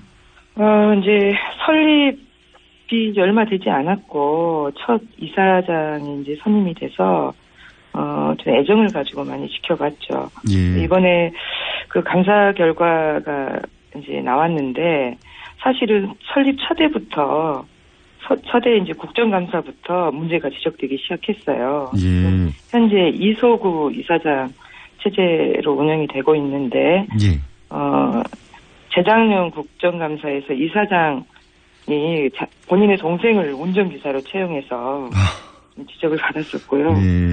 또 작년 국감에서 장애인 직원이 있는데, 그 보기 싫다고 지방으로 발령을 내고, 그래서 제가 이제 문제 제기도 했었죠. 그리고 전라도 출신이거나 부모님 고향이 전라도인 직원들에게 노골적으로 이제 반감을 드러내고 해서 내부에서 문제 제기도 있었고요. 아니 국민 참여를 하는 곳이 원칙인데 그곳에 호남 특정 지역 출신이라는 이유로 그거를 노골적으로 이사장이 뭔가 반감을 드러냈다는 말씀이세요?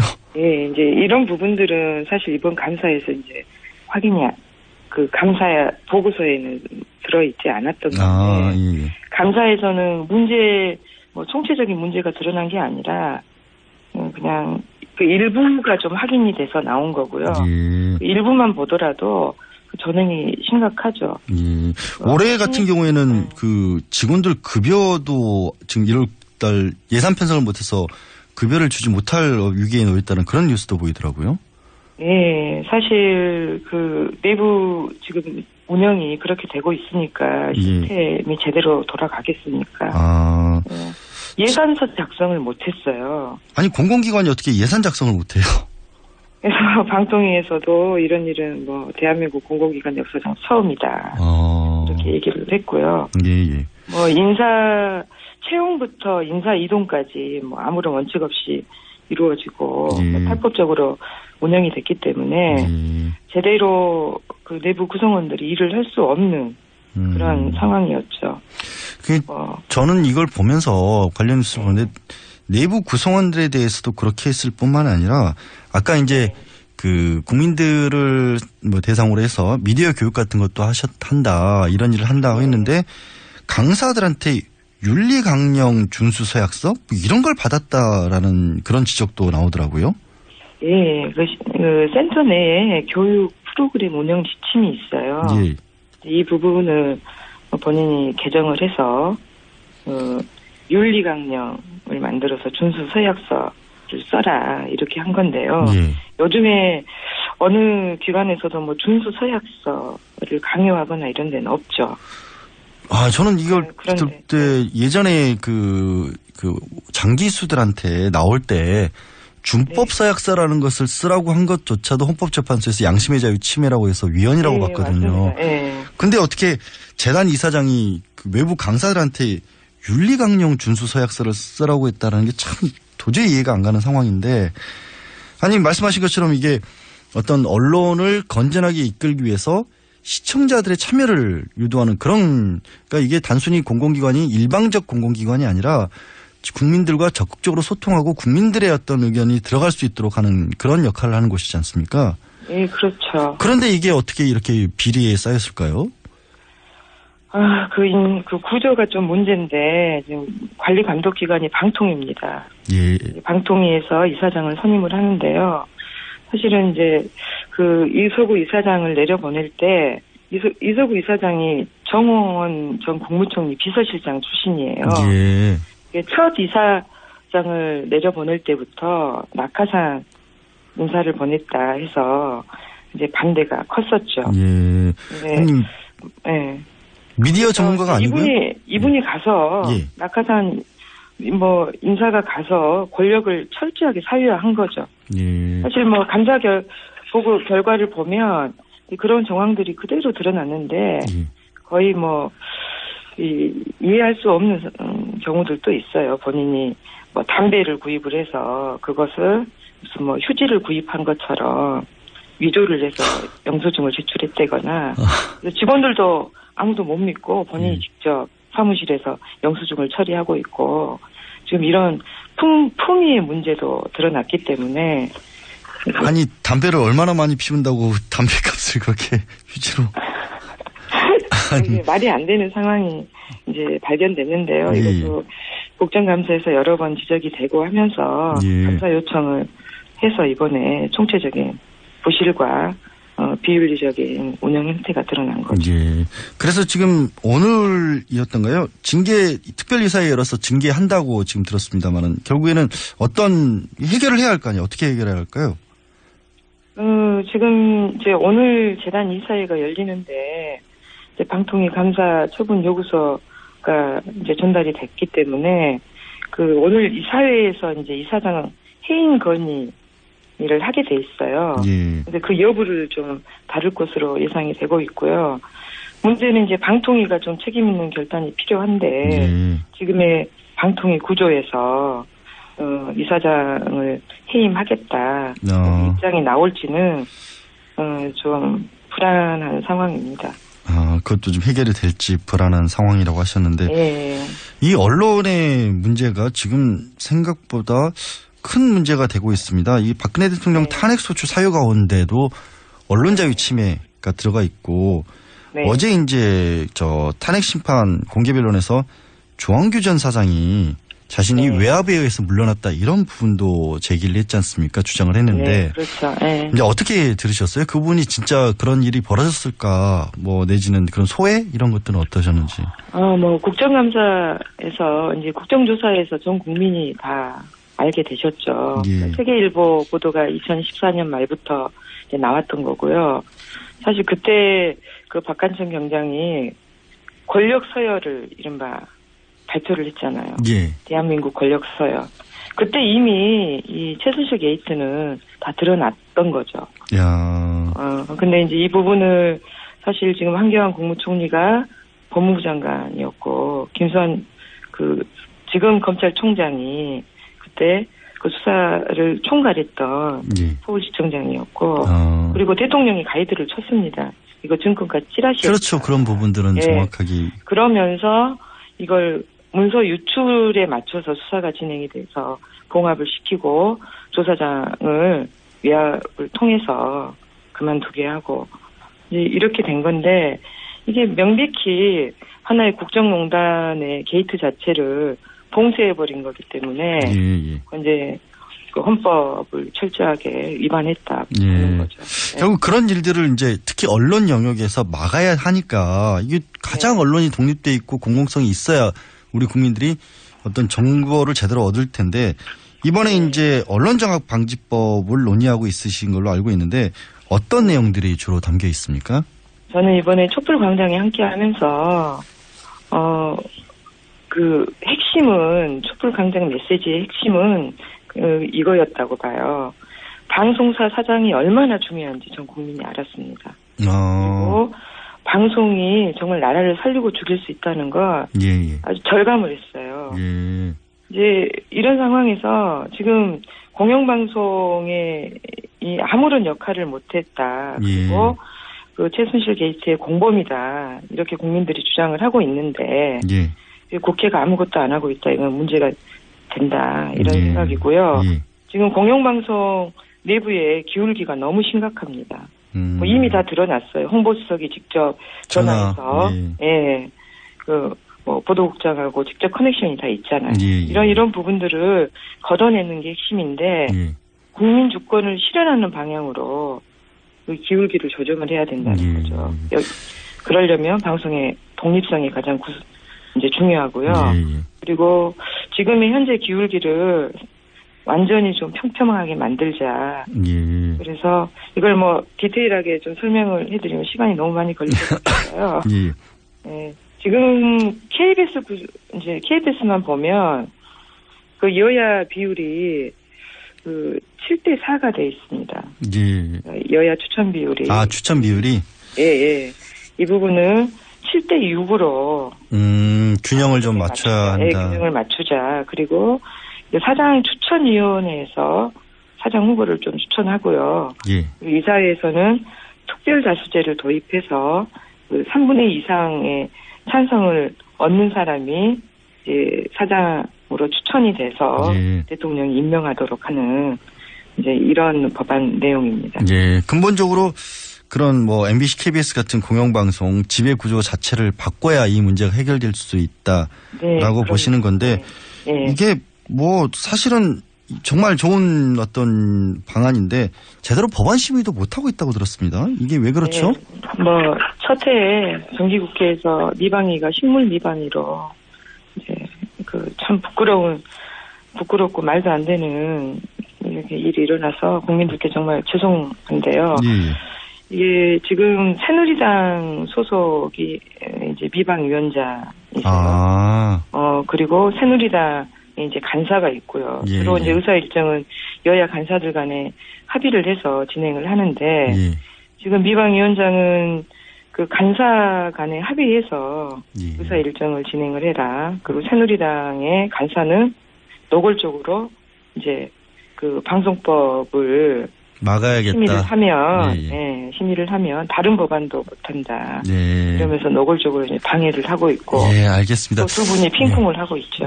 결국에는 이제 그쪽에 유리하게 작용했던 부분들이 언론이기 때문에 그거를 처리되는 걸 막겠다. 그런 취지가 되겠네요. 오늘 말씀 고맙습니다. 고맙습니다. 지금까지 국회 미래창조과학방송통신위원회 소속 정의당 추혜선 의원이었습니다.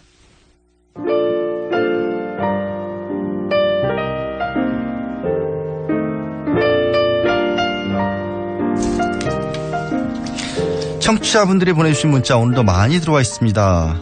부엉다리님, 정태인 소장님은 어쩜 목소리까지 멋있을까요? 직접 뵈시면요 분위기가 더 좋습니다. 저도 아주 좋아하고 존경하는 분입니다. 9421번님 그동안 고생 많으셨어요. 양지아이씨님 아이고 네 잊어주세요. 이 비유는 9689 경축합니다. 김어준 공장장님이 예언했던 이틀에 3일을 더해서 뉴스공장 한 주 방송일 꽉 채우셨네요. 기억하겠습니다. 양재일 변호사님. 예, 제 이름이 그렇게 혼돈스러운가 봐요. 양재일. 기사에도 양진열로 뉴스에 신문에 보도가 되기까지 했던데 저는 양지열입니다. 아이디 자나깨나 꿀돼지님. 권한대행님 일주일 동안 고생 많았습니다. 공장장한테 쇠주라도 한 잔 사라고 하세요. 이거는 제가 작가님이 써주신 답변을 그대로 쓰고 하고 싶어요. 안 그래도 한 잔 사라고 하고 싶은데 공장장이 남자랑은 술을 안 마신답니다. 누구랑 왜 마시는 걸까요? 지금까지 뉴스공장 A였습니다.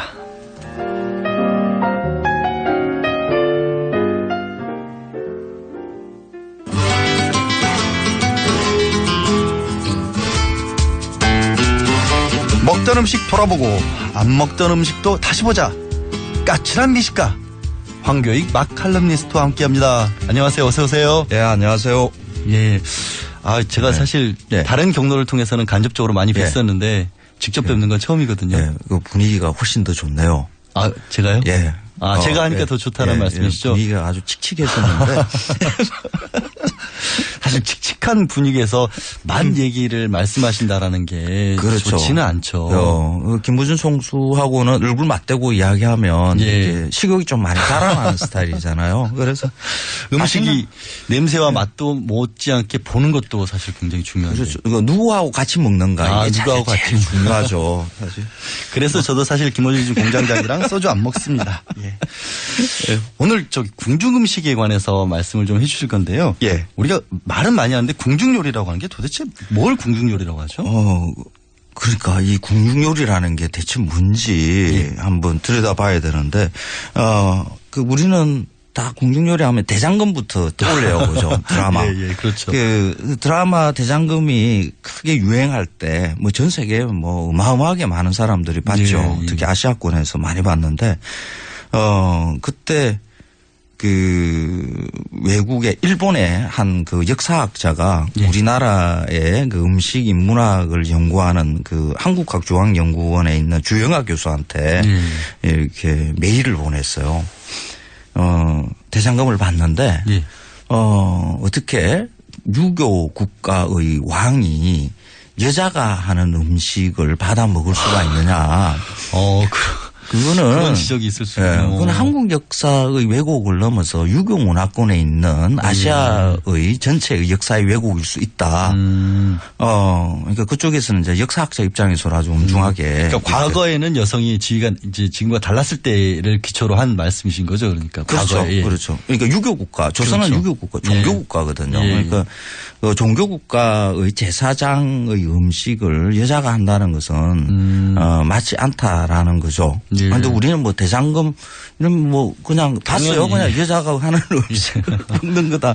그런데 그 주영아 교수가 이제 할 말이 없어가지고 한국에는 표현의 자유가 있다 이렇게 변명을 했다고 하는데 그 실제로는 어떻게 했던 거예요? 실제로 원래는 남자가 하죠. 남자가 그 유교 국가의 제사장은 그러니까 유교라는 것 자체가 남자의 종교죠. 남성 중심적으로 됐었던 그렇죠. 것이니까. 그래서 그 제사장의 음식을 해줘야 되는 것도 남자가 하는 거고요. 그리고 그때 당시에 그 음식을 하는 노동 환경들을 보면 여자가 여러 사람의 음식, 많은 음식을 해서 이렇게 내놓을 수 없는. 그러니까 일반의 가정집에서는 여자가 했다 하더라도 그런 그 궁중에서의 음식은 조금 규모가 다르죠. 그래서 그 일이 거칠고 힘드니까 보통 남자가 하죠. 그 남자 요리사를 숙수라고 하고요. 숙수. 예, 숙수는 그 궁중의 노비입니다. 지위가 그렇게 낮았습니까? 그 뭐 요리라는 게 요즘에 이제 뭐 스타셰프 이러면서 이제 아주 많은 대접을 받지만은 보통 요리사들은 좀 그 직업군이 조금 그랬죠. 그래서 그 조선에서도 노비고요. 한 번 숙수는 영원한 숙수고요. 그 자식 중에 남자 자식도 숙수가 돼야 되는 거고요. 대물림하는 노비죠.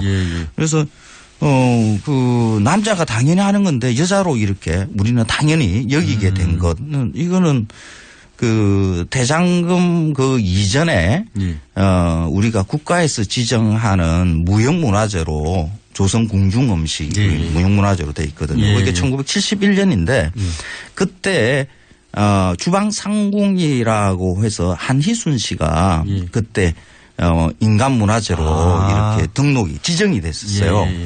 그런데 그 이분으로 인해서 이제 조선의 왕의 음식은 여자가 하는 것이 아닌가 하는 그런 착각들이 일어나고 지금 계속 내려오고 있는 거죠.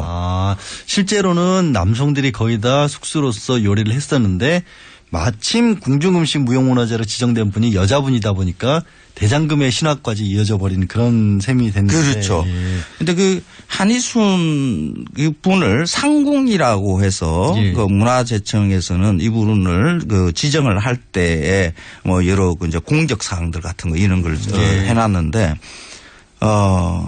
그 양력을 보면 조금 이분이 상궁이라고 해야 되는가? 궁중 음식의 맥을 잇는 분인가라고 한번 의심해 볼 필요는 있어요. 1901년에 13살에 덕수궁 주방 나인이 되었다 이렇게 돼 있는데 1901년이니까 1910년 경술국치 때의 나이는 21살이거든요.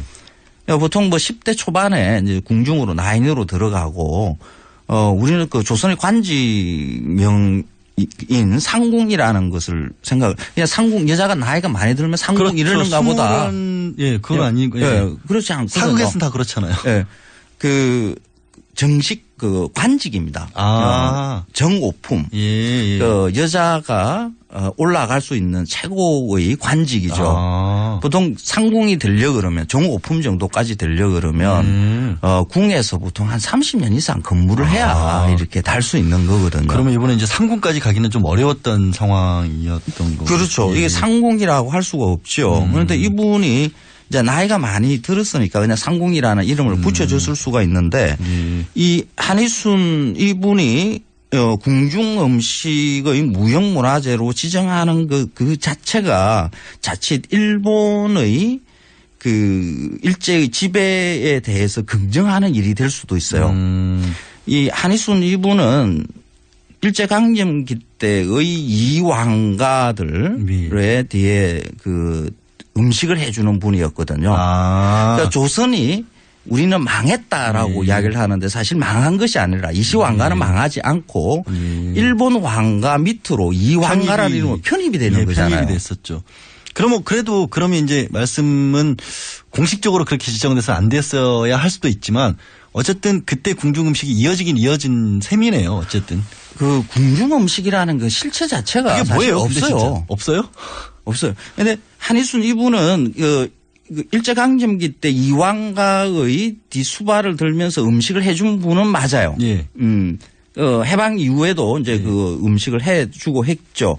그런데 이 분이 한 음식이 궁중 음식이라는 어떤 카테고리가 있어서 그것을 계속 유지 발전시키고 하는 이런 일 같은 것은 없어요. 아니 우리가 보통 생각을 하면 궁중 요리 뭐 신설로 이런 건 궁중에서만 먹는 거 이렇게 그런 거 아니에요? 그런 건 없습니다. 그 조선 왕가가 일반적인 일상의 음식을 어떤 것을 먹었다에 대한 기록은 없습니다. 그게 없어요? 없어요. 아니 조선 왕조가 뭐하든 그 기록에서 굉장히 실록이 있고 엄청나게 기록이 많은데 요리는 없어요? 뭐 의궤라든지 뭐 이런 데 보면 그 행사를 하기 위해서 어떤 재료들을 구입을 했다. 그리고 음식에 대한 명은 음식명은 이렇게 가끔씩 등장도 하기도 해요. 그런데 그 음식을 어떤 식으로 구체적으로 요리를 했는가 그러니까 조리법, 레시피 그런 것은 존재하지 않습니다. 그럼 궁중 떡볶이는 궁중에서 먹었던 게 아닌 거예요? 궁중 떡볶이라는 것도 나온 게 뭐 재밌어요. 뭐 간장으로 한 떡볶이를 궁중 떡볶이라고 하는데 왕의 뭐 공주가 뭔가가 뭐 생일날에 외가에서 그 떡을 가래떡을 궁중에다가 보냈는데 그 가래떡에다가 뭐 청장에다가 뭐 기름에다가 뭐 이렇게 해가지고 재워서 보냈다. 이제 그 기록을 하나를 가지고 간장을 바른 그 떡볶이를 궁중 떡볶이를 한다. 뭐 이런 식으로 만들어낸 거죠. 그러니까 궁중 요리라는 것 자체가 있는가 없는가 그걸 논의하기 전에 우리가 이런 걸 생각을 해봐야 돼요. 왕국의 아주 소수의 사람들이 그 먹었던 음식을 우리가 문화적 가치로 인정을 해야 되는가. 특히 민주공화국에서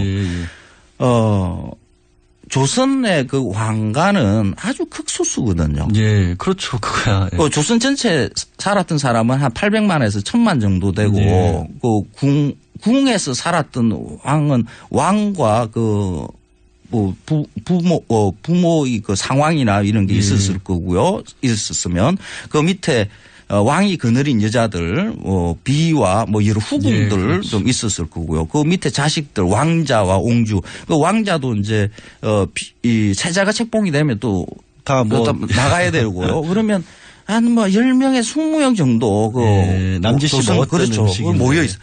그 10명, 20명 정도 먹었던 음식을 두고 조선의 전통 문화의 맥을 잇는 그 무엇으로 이렇게 그 상정한다는 것 자체가 바른 일인가 생각을 해봐야 되는 거죠. 근데 우리 그런 얘기하죠. 흔히 서양 요리 기원을 얘기를 할 때 이태리 공주가 프랑스로 시집가서 그 요리가 발전해서 그게 오늘날 서양 요리의 뭐 기원처럼 얘기를 하는데 말씀하신 것처럼 극소수가 그때 먹었다라고 할지라도 그게 뭐 4대가로 번지고 또 서민들에까지 넘겨서 어떤 연원은 될 수 있는 거 아닌가요? 그런 것도 없었어요. 그 유교라는 그 종교는 그 금욕주의.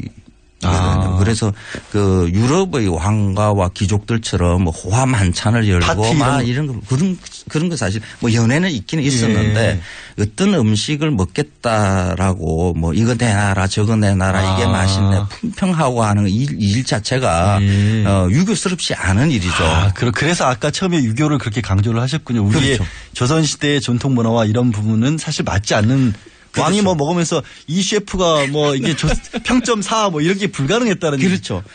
그리고 그 유럽에서의 부르주아지가 형성이 되고 레스토랑이 그 혁명 이후에 레스토랑이 만들어지고 하는 그런 역사가 우리한테도 있었을 것이다. 이렇게 보는 것도 사실 맞지가 않고 전개 방법이 좀 다른 거죠. 문화 구조가 완전히 달랐었기 그렇죠. 때문에. 그리고 그 유럽에서는 그렇게 왕과 귀족들의 음식이 일반의 레스토랑 음식으로 이렇게 변해 나간다라는 것은 그 기록으로 이렇게 남겨두고 있어도 그 프랑스나 뭐 이탈리아의 왕가의 음식을 무형문화재로 지정을 하고 하는 이런 일은 없어요. 그러니까 왕국의 일을 특히 특정의 음식을 두고 문화재로 지정하는 국가가 과연 어디에 있는가. 공화국에서의 일은 아닌 거죠. 그래서 이제 이렇게 궁중 음식을 내내 이야기하는 대한민국에서의 분들을 잘 봐야 되는 거죠. 사실 뭐 대통령의 음식이라든지 뭐 이런 것들 사실 지배계급들이 거의 다 이제 궁중 음식을 이야기를 하지 않습니까? 권위주의의 산물이라 할 수 있었는데 말씀하신 거는 어쩌면 왕들도 별로 맛없는 음식을 먹었을 수도 있다라는 그런 말씀입니다. 지금까지 까칠한 미식가 마컬럼니스트 황교익 씨였습니다. 고맙습니다. 고맙습니다. 고난대행 5일째를 청취자 여러분들 덕택에 별 탈 없이 마쳤습니다. 사람은 물러날 때를 알아야 아름답다고 하죠. 저는 다음 주 수요일에 들어오겠습니다.